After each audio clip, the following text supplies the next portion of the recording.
Welcome to this explainer. Today, we're diving into what is honestly one of the most profound cinematic narratives you'll find in any ancient text.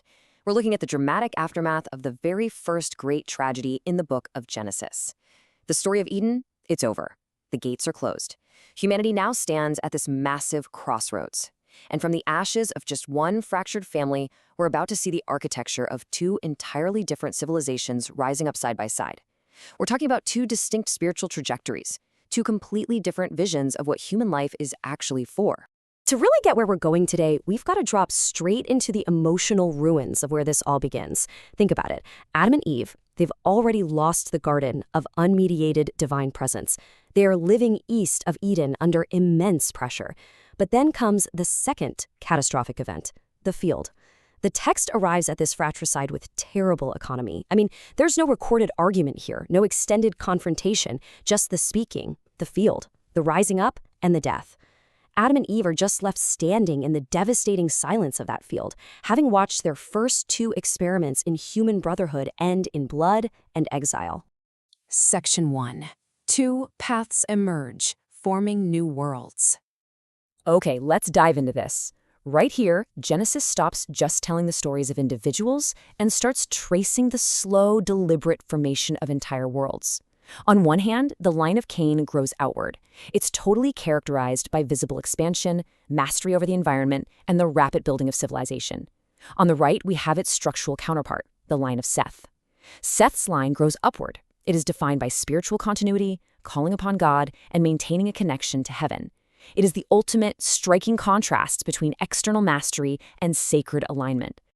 Part 2. The rise of Cain's city and the expansion of civilization. So let's look first at the dazzling, incredibly rapid rise of Cain's civilization. And believe me, it is dazzling. Genesis actually doesn't portray Cain's descendants as this simplistic, uncreative darkness. Not at all. It portrays a line of humanity that is wildly inventive, structurally powerful, and intensely focused on shaping the external world. The text introduces us to key figures who invent the foundational technologies of civilized existence. First up, we have Jabal. He brings us animal husbandry and the invention of tent dwelling. This is the first monumental step of human mastery over the environment, laying the groundwork for organized society and economic structure. Then the pacing really accelerates. We meet Jubal. And Jubal gives us the dawn of music, artistic culture, the lyre, and the pipe. This brilliantly shows the beautiful, creative side of Cain's descendants. Human beings are learning to express themselves, They're creating this rich, aesthetic world that makes life culturally complex and vibrant. Next is Tubal-Cain, the father of metalworking, both agricultural and military. And this right here is a chilling turning point. The exact same human genius that forges the tools to build a city is now forging the weapons that can destroy it. The capacity for creation becomes inextricably linked to the capacity for destruction. Which brings us to one of the most enduring, profound warnings in the entire text. External advancement can absolutely coexist with interior degeneration. This is the tragic flaw of Cain's line. The problem isn't their creativity. The problem is that their creativity is completely detached from moral healing. The city rises, human culture becomes brilliant, but the soul? The soul remains totally unresolved. The city essentially becomes an amplifier for unresolved violence. Part 3. The quiet line of Seth and sacred alignment. Now, let's completely shift our focus over to the other side of the human family tree, the line of Seth. The tone here shifts to this deliberate, almost reverent pace. This lineage is way less externally spectacular. It's quieter. But theologically and spiritually, it carries a massive weight. Look at this foundational verse from Genesis 4:26. Then men began to call upon the name of the Lord. Seth's descendants, they invent nothing physical that the text even bothers to record. No cities are named after them, no tools or instruments are forged. Instead, they build a critical civilization of invocation, of memory, and of worship.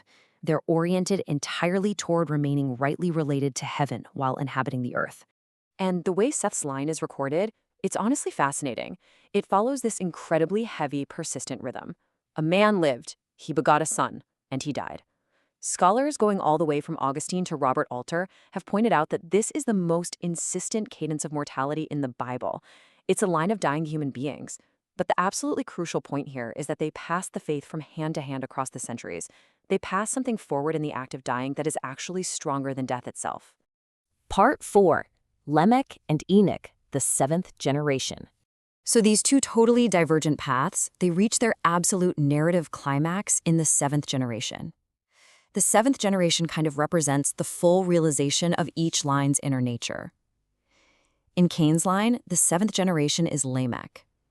And Lamech sings a song. But it is a dark, horrifying poem. I have killed a man for wounding me. If Cain's revenge is sevenfold, then Lamech's is 77-fold. What was once a private tragedy of murder in a field has now become institutionalized culture. Sin has become an aesthetic experience, literally a boastful song sung to his wives. This is what civilization looks like when power and progress continue without any inner moral restoration.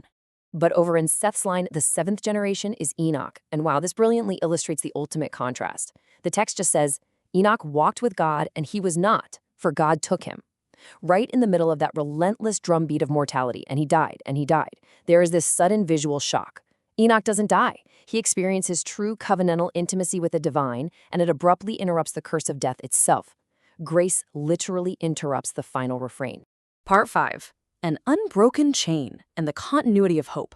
What Genesis is really showing us here is how a redemptive plan is just quietly weaving its way through history, despite all the overwhelming noise and violence of human civilization. On one side, Cain's way is to build a monument against fragility, to seek permanence through structures, cities, tools, and reputation. On the right, Seth's way is to build a remembrance against forgetfulness, to seek continuity through prayer, covenant, and a lineage of faith. What's so fascinating is that the world almost always admires what Cain builds. It's loud, it's visible. But God works his greatest plans through what Seth preserves. You start to see this quiet spine of history emerging across the generations. Trace it with me, from the first generation where Seth is born, right in the shadow of his brother's murder, to the seventh generation where Enoch walks with God, straight to the 10th generation where Noah is born. This is an unbroken chain of fidelity. At literally every single point, this line could have been broken by violence or despair, but it wasn't. It securely carries the future of humanity straight through the impending flood. And all of this brings us to a truth that really penetrates the inner life of every single person watching this explainer. You know, these two lines, they aren't just ancient external civilizations. They are interior possibilities for us today. We all build our lives both outwardly and inwardly. So I want to leave you with this haunting question to reflect on. In your own internal civilization, what are you building? Are we building a monument against fragility, just magnifying the self? Or are we building a remembrance against forgetfulness, preserving a quiet communion with the divine? Thank you so much for exploring this with me today.